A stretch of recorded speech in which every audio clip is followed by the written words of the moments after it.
Yo guys, Superior David here, with Blizzard pushing the new expansion announcement back a couple days, where it stands to reason, we'll learn more about next year's core set. I thought today would be a good opportunity to talk about, like the 10 cards that I want to see in the new upcoming core sets. Some of these will be, personal wishlist cards that I think would be very spicy, but others will be cards that I think like the game just needs to facilitate a fun year, or at the very least, a year that's different from what we've been experiencing the past several months, which I think has been, pretty polarizing to say the least. So if you like these types of videos, make sure to hit that like button and subscribe, all for the YouTube algorithm. Really helps me out. And I guess with that, let's get right into these cards. Now we'll be starting things off at number 10 with Grand Totem Eyesore, which is a card that, it's been in standard for the past couple of years, maybe a year and change, but it has sadly not really gotten much in terms of support in its standard life. And, it's not because the card is hard to design for. It's a totem synergy card that buffs totems. So you really just print cards with totem in the name, and the synergy sort of, it figures itself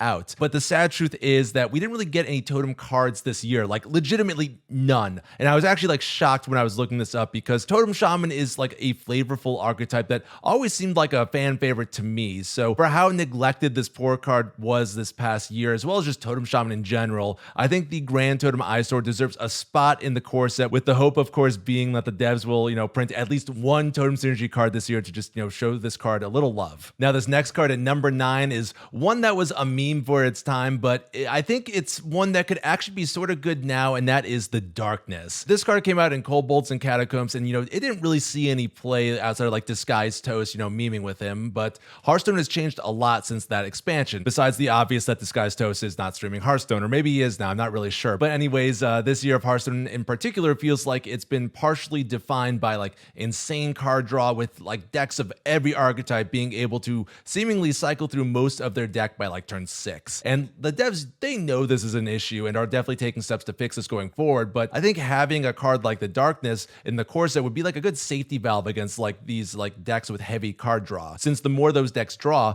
the more likely they are to draw into candles, which in turn summons this big old minion that you could smack that like opponent in the face with. Just stop drawing all those cards, boom, 20 damage to the face, be glorious. So I guess if you take anything away from this one, it's don't let your memes be dreams, folks. Now moving along to number 8, this next card is one that is near and dear to my heart, that I played with a lot when I first picked up Hearthstone, and that is Grim Patron. To be honest, I'm not even sure if Grim Patron would really be like that good nowadays, but I think it's clear that there is some love for this card, because this Grim Patron has gotten not one but 2 sequel reboots over here, with the like Arena Patron and Disgruntled Patron. And one of the benefits of having a rotating core set is that like you don't need to do these like awkward homages anymore that are just like worse versions of the cards people love. You could just throw the cards people love into the core set, and I think that's really cool. So everyone just get in here for some Grim Patron, and maybe it'll be good. I guess we'll have to find out. Okay, so now moving on to number 7, we've got a 7 mana spell, which I've heard on good authority is Zeddy's favorite non-Anduin related priest card, and that is Psychic Scream. With Solmir rotating this year, Priest really doesn't have any like big AoE anymore, so I'm very confident that they'll like at least include one in the core set, or at the very least in the like upcoming expansion. But personally, I would really like to see Psychic Scream just return to standard. Not only is Psychic Scream just an iconic card, but it can actually screw over those like decks that do like to cycle a lot. And trust me, after this past year, I would really like to screw those decks over. But even beyond that, it also has the added benefit of potentially like turning off like an opposing Kazakusan if you could like shuffle in like a non-dragon into your opponent's deck. And I think that's really cool. And while Psychic Scream does have the potential to be like a frustrating card, because let's be real here, it's a priest spell, but I think it could also create these just really silly situations that lead to like great Hearthstone moments. So I think it's worth having this card back in standard, and I know Zeddy will be like twice as happy as I am to see it back. So coming in at number 6, I think I'll be making some enemies with this one, but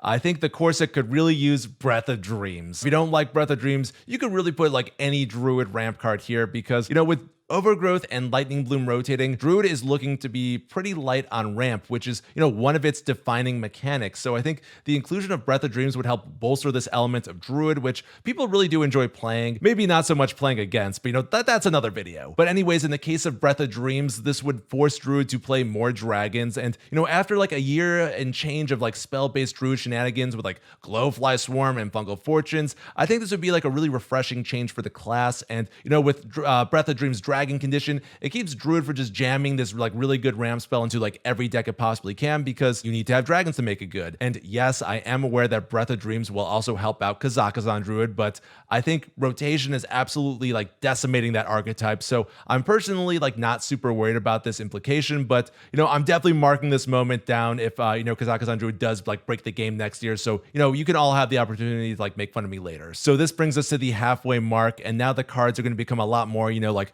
for the health of the game sort of cards. So with that being said, at number 5, we've got Dalaran Librarian, which I want to see included in the core set to sort of help deal with, freeze shamans of freeze effects. And I know a lot of people are begging for like Living Dragon Breath to be included in the core set for that reason. But to be honest, Living Dragon Breath is like everything I hate in tech cards. It's like an all or nothing blowout card in that like if you have it, you probably just win because you entirely invalidate like what your opponent is doing, and like they can't really do anything about it, which in my opinion isn't really fun. Funny enough, I feel like that's sort of the reason why people don't like Freeze Shaman, because they feel like they aren't allowed to like play with their minions. So that is why I would prefer to see the Dalaran Librarian as like the freeze tech card, which can help board-based decks like against Freeze Shaman, but it does so in like a smaller way, so the game doesn't just end because you drew like this silver bullet tech card. Plus, if Humongous Razor Leaf is sticking around again in this year's core set, then there's some potential synergy there as well. And that would be sort of nice because the Humongous Razor Leaf was a card that was willfully included in the core set, but they offered no synergy for at all like this whole year. Maybe I'm missing something. Someone will for sure call me out in the comments, so I'll just zip it before I incriminate myself any further. And now moving on to number 4, we've got a card that I really wasn't a fan of at first, but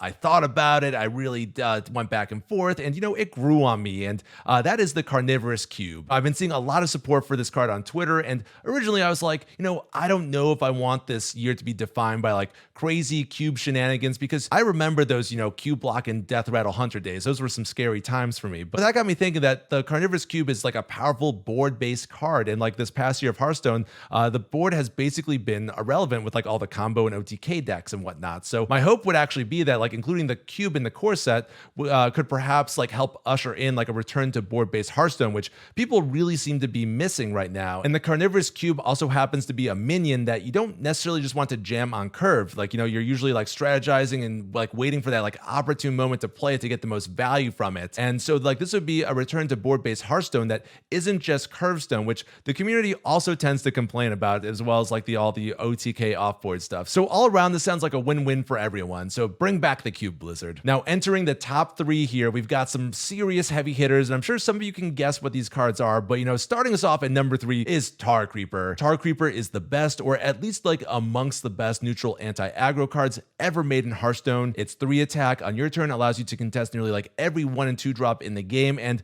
most of the time the 5 health guarantees at least 2 trades in the early game. So Tar Creeper is amazing at slowing down games, and it's definitely become like the gold standard that like all other early anti-aggro cards have been like compared to since it was printed. And it feels like the devs have tried to replicate its success in like the 3-drop anti-aggro slot ever since, but like nothing has really come close, to the point where it seems like nowadays the anti-aggro tech cards are usually like 4 mana, which I think is a little too slow for how the game has evolved. Like this past year, we've seen the rise of just like hyper aggressive decks that have put like aggro face decks of yesteryear to shame. So it seems like Hearthstone could really benefit from like a good anti-aggro card to slow things down a bit. And instead of printing an inferior card that's just gonna like play second fiddle to Tar Creeper anyways, they might as well just like include Tar Creeper in the core set, and it would hopefully just rein in this like hyper aggro with all like the trogs on 1 and whatnot that have literally just been driving me crazy these past couple months. So please, Blizzard, bring back the Tar Creeper. I'm freaking begging you on this one. Okay, so moving on, we've got a card that I think will definitely turn some heads, and like the Grand Totem Eyesore from earlier, this is a card that's still in standard, but I think it's so important. So coming in at number 2, we've got Cult Neophyte for some very needed spell disruption. And I know a lot of people are probably thinking,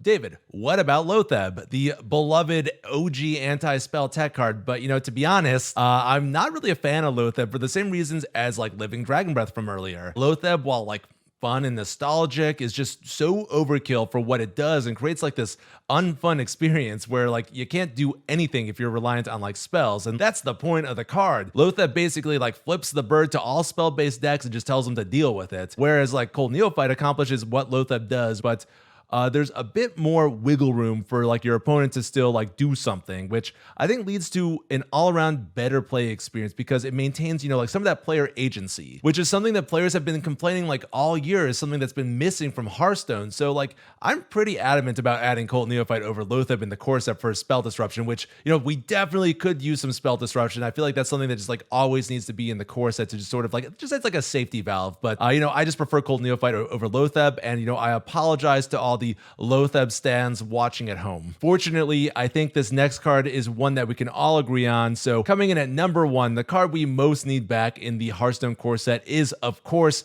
Dirty Rat. Combo and OTK decks have dominated Hearthstone the past year, and while Mutinous helps combat those decks a bit, Mutinous has proven to be a bit too slow and could definitely use some help. I think the inclusion of Dirty Rat in the core set would help keep those like all-in super linear, especially like combo decks that people don't really like, just out of the game, because there would be like actual risk to like running that kind of strategy. And my hope is like this would allow like more mid-range and control decks to come back strong in the meta, since they don't have to worry about like just getting torpedoed by these like hyper focused combo decks. And I think all of this together would actually lead to a very fun year of Hearthstone. I'm sure people will complain, but I would be very psyched to play Hearthstone in this kind of format. But anyways, those are my 10 cards that I want back in the core set. Let me know what you think down in the comments below, and definitely know what cards you're hoping to see return in this year's core set. And I guess we'll know like either way soon enough, because we should be getting that announcement probably like tomorrow or the next day or so, depending on when I drop this video. But I guess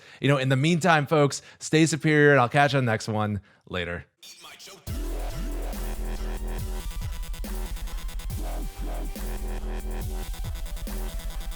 Dirt.